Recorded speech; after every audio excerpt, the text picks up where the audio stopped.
Código de Ética Profissional dos Servidores Civis do Poder Executivo do Estado do Espírito Santo. Decreto número 1595, R, de 6 de dezembro de 2005. Institui o Código de Ética dos Servidores Civis do Poder Executivo do Estado do Espírito Santo.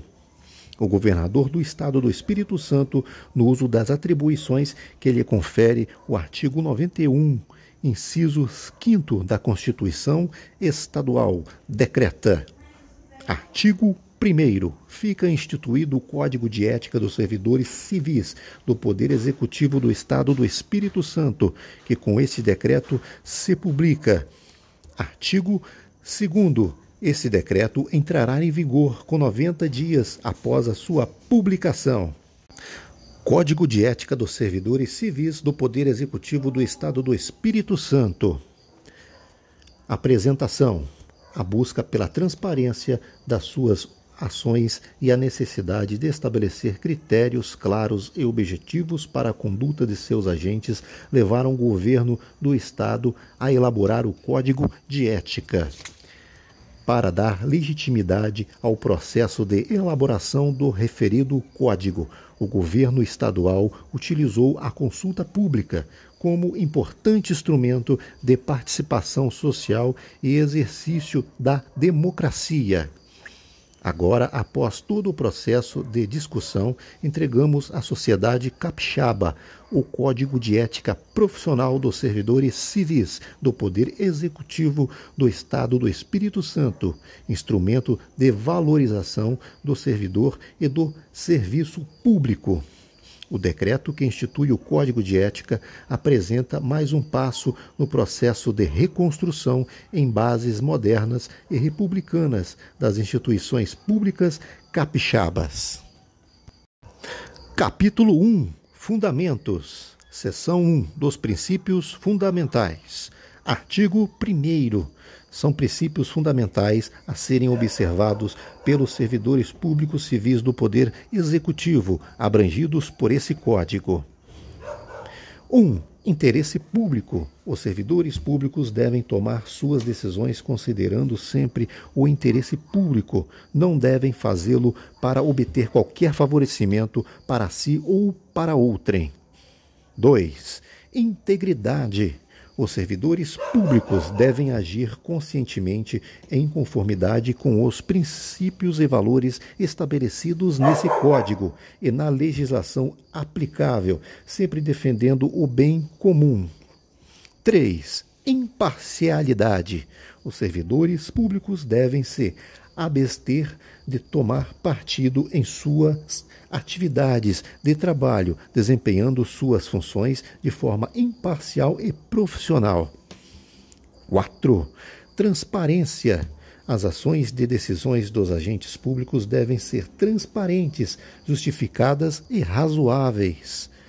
5. Honestidade. O servidor é correspondente pela credibilidade do serviço público, devendo agir sempre com retidão e probidade, inspirando segurança e confiança na palavra empenhada e nos compromissos assumidos.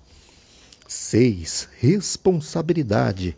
O servidor público é responsável por suas ações e decisões perante seus superiores, sociedade e entidades que exercem alguma forma de controle, aos quais deve prestar contas conforme dispuser lei ou regulamento.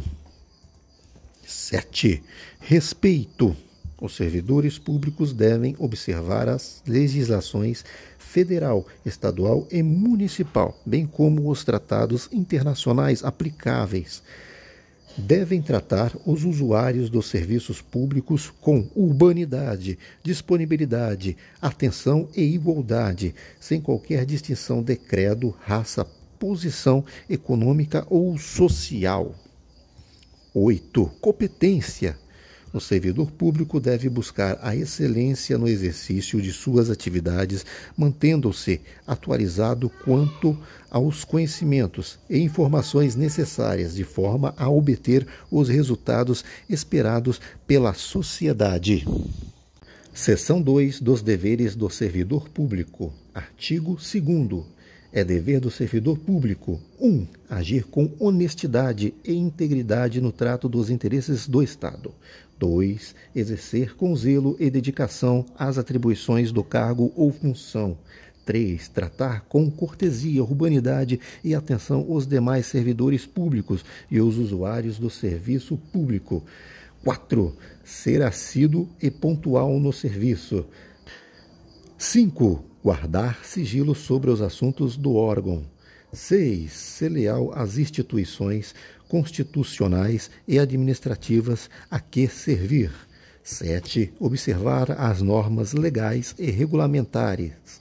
8. Fornecer, quanto requerido, autorizado por lei, informações precisas e corretas. 9. Respeitar a hierarquia, porém sem temor de representar contra qualquer superior que atende contra este código, lei ou regulamento. 10. Levar ao conhecimento da autoridade as irregularidades de que tiver ciência, em razão do cargo ou função. 11. Utilizar os recursos do Estado para atender os interesses públicos, respeitando as leis e regulamentos pertinentes. 12. Manter conduta compatível com a moralidade pública e com este código de ética, de forma a valorizar a imagem e a reputação do serviço público. 13. Informar sobre qualquer conflito de interesse real ou aparente relacionado com seu cargo, emprego ou função e tomar medidas para evitá-los. 14. Ser preciso, objetivo e claro em suas manifestações verbais, escritas ou por qualquer outro meio.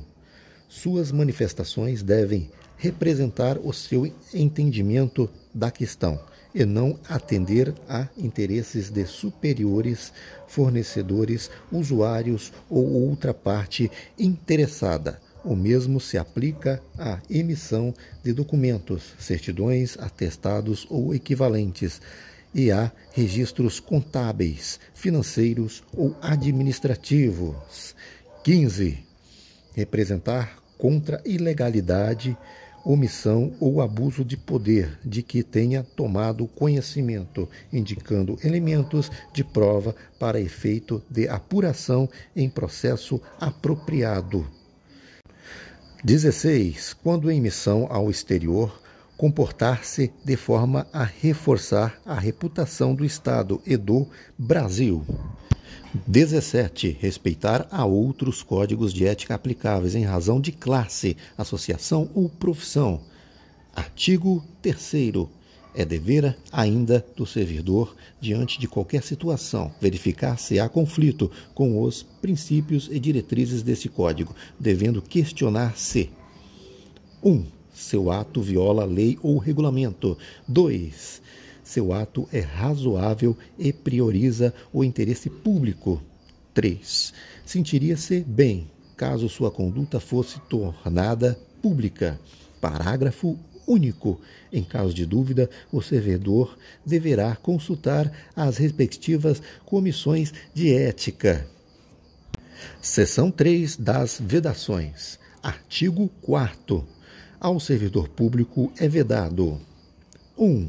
Pleitar, sugerir ou aceitar qualquer tipo de ajuda financeira, presente, gratificação, prêmio, comissão, empréstimo pessoal ou vantagem de qualquer espécie, para si ou para outrem, para influenciar ou deixar de fazer algo no exercício de seu cargo, emprego ou função pública.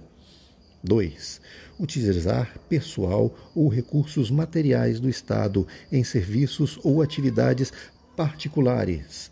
3. referir-se de modo depreciativo ou desrespeitoso a outros servidores públicos, a autoridades públicas ou a atos do poder público, admitindo-se a crítica em trabalho assinado. 4. Manter sob sua chefia imediata cônjuge, companheira ou parente até o 2º grau civil. 5. Opor resistência injustificada ao andamento de documentos ou processos, ou à realização de serviços. 6. Retirar, sem prévia e expressa anuência da autoridade competente, qualquer documento ou objeto do local de trabalho. 7. Atuar como procurador ou intermediário junto a órgãos públicos estaduais, salvo quando se tratar de benefícios previdenciários ou assistenciais e percepção de remuneração ou proventos de cônjuge, companheiro e parentes até 3º grau civil. 8. Dar causa à sindicância ou processo administrativo disciplinar, imputando a qualquer servidor público infração de que o sabe inocente. 9. Praticar o comércio de bens ou serviços no local de trabalho, ainda que fora do horário normal do expediente. 10. Participar na qualidade de proprietário, sócio ou administrador de empresa fornecedora de bens e serviços, executora de obras ou que realize qualquer modalidade de contrato, de ajuste ou compromisso com o Estado. 11. Falsificar, alterar, deturpar, extraviar, sonegar ou inutilizar livro oficial ou documento, ou usá-los sabendo-os falsificados. 12. Retardar ou deixar de praticar ato de ofício ou praticá-lo contra disposição expressa em lei, para satisfazer interesse ou sentimento pessoal. 13. Facilitar a prática de crime contra a fazenda pública estadual. 14. Utilizar informação, prestígio ou influência obtidas em função do cargo para lograr direta ou indiretamente ganho, benefício ou vantagem para si ou para outrem. 15. Exercer quaisquer atividade antiéticas ou incompatíveis com o exercício do cargo, emprego ou função, ou ainda com o horário de trabalho. Capítulo 2. Conduta pessoal. Seção 4. Utilização de recursos públicos. Artigo 5º. Os servidores públicos têm o dever de proteger e conservar os recursos públicos e não poderão usar esses recursos nem permitir o seu uso a não ser para os fins autorizados em lei ou regulamento. Artigo 6º. São considerados recursos públicos, para efeito desse Código: 1. Recursos financeiros. 2. Qualquer forma de bens móveis ou imóveis dos quais o Estado seja proprietário, arrecadador ou tenha outro tipo de participação proprietária. 3. Qualquer direito ou outro interesse intangível que seja comprado com recursos do Estado, incluindo os serviços de pessoal contratado. 4. Suprimentos de escritório, telefones e outros equipamentos e serviços de telecomunicações, correspondências do governo, capacidades autorizadas de processamento de dados, instalações de impressão e reprodução, registros do governo e veículos do governo. 5. Tempo oficial, que é o tempo compreendido dentro do horário de expediente que o servidor está obrigado a cumprir. Artigo 7.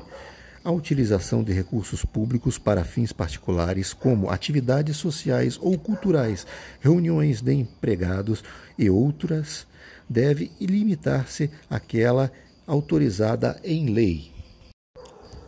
Seção 5. Conflito de interesses. Artigo 8º. Ocorre conflito de interesses quando o interesse particular, seja financeiro, seja pessoal, entra em conflito com os deveres e atribuições do servidor em seu cargo, emprego ou função. Inciso 1º. Considera-se conflito de interesses qualquer oportunidade de ganho que possa ser obtido por meio ou em consequência das atividades desempenhadas pelo servidor em seu cargo, emprego ou função, em benefício 1. Do próprio servidor, 2. De parente até o 2º grau civil, 3. De terceiros com os quais o servidor mantenha relação de sociedade, 4. De organização da qual o servidor seja sócio, diretor, administrador, prepostor ou responsável técnico. Inciso 2º. Os servidores públicos têm o dever de declarar qualquer interesse privado relacionado com suas funções públicas e de tomar as medidas necessárias para resolver quaisquer conflitos, de forma a proteger o interesse público. Artigo 9º. São fontes potenciais de conflitos de interesses financeiros e devem ser informadas. 1. Propriedades imobiliárias. 2. Participações adicionais. 3. Participação societária ou direção de empresas. 4. Presentes, viagens e hospedagem patrocinadas. 5. Dívidas. 6. Outros investimentos, ativos, passivos e fontes substanciais de renda. Artigo 10º. São fontes potenciais de conflitos de interesse pessoal. 1. Relação com organizações esportivas. 2. Relações com organizações culturais. 3. Relações com organizações sociais. 4. Relações familiares. 5. Outras relações de ordem pessoal. Parágrafo único. Relacionamentos de ordem profissional que possam ser interpretados como favorecimento de uma das fontes acima, mesmo que apenas aparentam conflito de interesses, devem ser evitados. É facultativa, nesses casos, a consulta e respectiva comissão de ética. Seção 6. Presentes. Artigo 11º. Nenhum servidor deve, direta ou indiretamente, pleitar, sugerir ou aceitar presentes. 1. De uma fonte proibida. 2. Em decorrência do cargo, emprego ou função ocupados. Inciso 1º. Entenda-se como presente qualquer bem ou serviço dado gratuitamente, assim como ajuda financeira, empréstimo, gratificação, prêmio, comissão, promessa de emprego ou favor. Inciso 2º. Executam-se do disposto nesse artigo os prêmios concedidos em eventos oficiais. 3º. Os presentes que, por razões econômicas ou diplomáticas, não possam ser devolvidos deverão ser incorporados ao patrimônio do órgão. Inciso 4º. Podem ser aceitos os presentes com valores individuais inferiores a R$ 100 até o limite de R$ 200 em cada ano civil. Inciso 5º. Considera-se fonte proibida qualquer pessoa, física ou jurídica que 1. Tenha contrato ou pretenda celebrar contrato com o Estado. 2. Esteja sujeita à fiscalização ou à regulação pelo órgão em que o servidor atua. 3. Tenha interesses que possam ser afetados pelo desempenho ou não das atribuições do servidor. Seção 7. Outro emprego ou trabalho. Artigo 12º. Executando-se as proibições legais e regulamentares, é permitido ao servidor ter outro emprego ou trabalho que não conflite com as atribuições ou com o expediente de trabalho de seu cargo, emprego ou função no Estado. Capítulo 3º. Gestão da ética. Seção 8. Do Conselho Superior de Ética Pública. Artigo 13º. Fica criado o Conselho Superior de Ética Pública do Estado do Espírito Santo, vinculado ao gabinete do governador do Estado, competindo-lhe: 1. Revisar as normas que dispõem sobre conduta ética na administração pública estadual. 2. Elaborar e propor a instituição do Código de Conduta das Autoridades no âmbito do Poder Executivo Estadual. 3. Expedir resoluções que detalhem ou esclareçam pontos previstos no Código de Ética. Artigo 14. Instituído o Código de Conduta a que se refere o artigo anterior, competirá ao Conselho Superior de Ética Pública: 1. Subsidiar o governador do Estado e os secretários na tomada de decisão concernente a atos de autoridade que possam implicar descumprimento das normas do Código de Conduta. 2. Receber denúncias sobre atos de autoridade praticados em contrariedade às normas do Código de Conduta e proceder à apuração de sua veracidade, desde que devidamente instruídas e fundamentadas, inclusive com a identificação do denunciante. 3. Determinar a realização de diligências que julgar convenientes. 4. Ouvir o denunciante quando necessário. 5. Comunicar ao denunciante, quando determinado o procedimento, as providências adotadas. 6. Submeter ao governador do Estado sugestões de aprimoramento do Código de Conduta. 7. Dirimir dúvidas a respeito da interpretação das normas do Código de Conduta e deliberar sobre os casos omissos. 8. Dar ampla divulgação ao Código de Conduta. 9. Orientar e aconselhar as comissões de ética dos órgãos e entidades. 10. Emitir resoluções para detalhar ou esclarecer pontos do Código de Ética. 11. Elaborar e aprovar o regimento padrão das comissões de ética. 12. Publicar anualmente relatório de gestão da ética. 13. Elaborar o seu regimento interno. Artigo 15º. O Conselho de Ética será composto por 7 membros, escolhidos e designados pelo governador do Estado, entre brasileiros natos ou naturalizados, de idoneidade moral, reputação ilibada e dotados de notórios conhecimentos da administração pública. Inciso 1º. A atuação do âmbito do Conselho de Ética não enseja qualquer remuneração para seus membros e os trabalhos nele desenvolvidos são considerados prestação de relevante serviço público. Inciso 2º. Cabe ao governador designar o presidente com mandato até 3 anos para o Conselho de Ética. Inciso 3º. Os membros do Conselho de Ética cumprirão um mandato de 3 anos, podendo ser reconduzidos. Inciso 4º. O presidente votará somente em casos de empate nas deliberações do Conselho de Ética. Inciso 5º. Excepcionalmente, nos 3 primeiros anos de vigência do Conselho, o prazo de designação dos seus membros será fixado no decreto. Seção 9 das Comissões de Ética. Artigo 16º. Os órgãos da administração pública estadual direta, indireta, autárquica e fundacional instituirão uma comissão de ética com as seguintes competências: 1. Atuar e decidir nos processos referentes à matéria ética.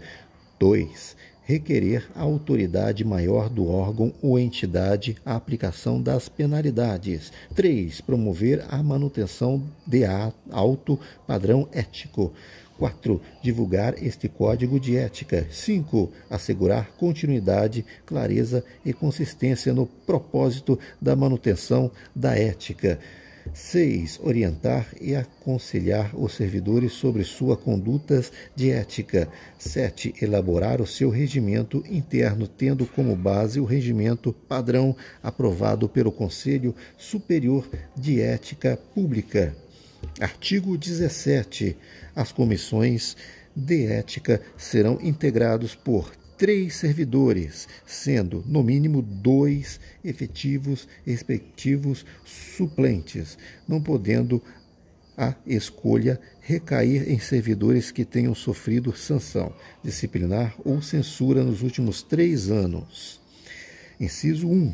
Deve-se considerar impedido o membro que tiver cônjuge, companheiro, afins e parentes até 2º grau em processo ético conduzido pela comissão. Inciso 2. A atuação do âmbito da comissão de ética não enseja qualquer remuneração para seus membros e os trabalhos nela desenvolvidos são considerados prestação de relevante serviço público. Seção 10 das censuras. Artigo 18º. A transgressão aos princípios e às normas contidas neste Código constituirá infração ética suscetível, conforme a natureza do ato e as circunstâncias de cada caso, as seguintes censuras. 1. Censura privada. 2. Censura pública. Inciso 1. A imposição das censuras obedecerá à gradação deste artigo, salvo no caso de manifesta gravidade ou reincidência. Inciso 2. Na fixação da censura serão considerados os antecedentes do denunciado, as circunstâncias atenuantes ou agravantes e as consequências do ato praticado ou conduta adotada. Inciso 3. A censura privada poderá conter determinação de fazer, não fazer, alterar, modificar ou retratar-se de fato ou conduta praticados por meios de instrumentos considerados eficazes para atingir os objetivos pretendidos. Inciso 4º. A aplicação da censura pública deverá ser levada ao conhecimento geral por meio de publicação do Diário Oficial do Estado, identificando claramente o objetivo, o nome do censurado, o órgão ou entidade de lotação do servidor e o motivo de aplicação da censura.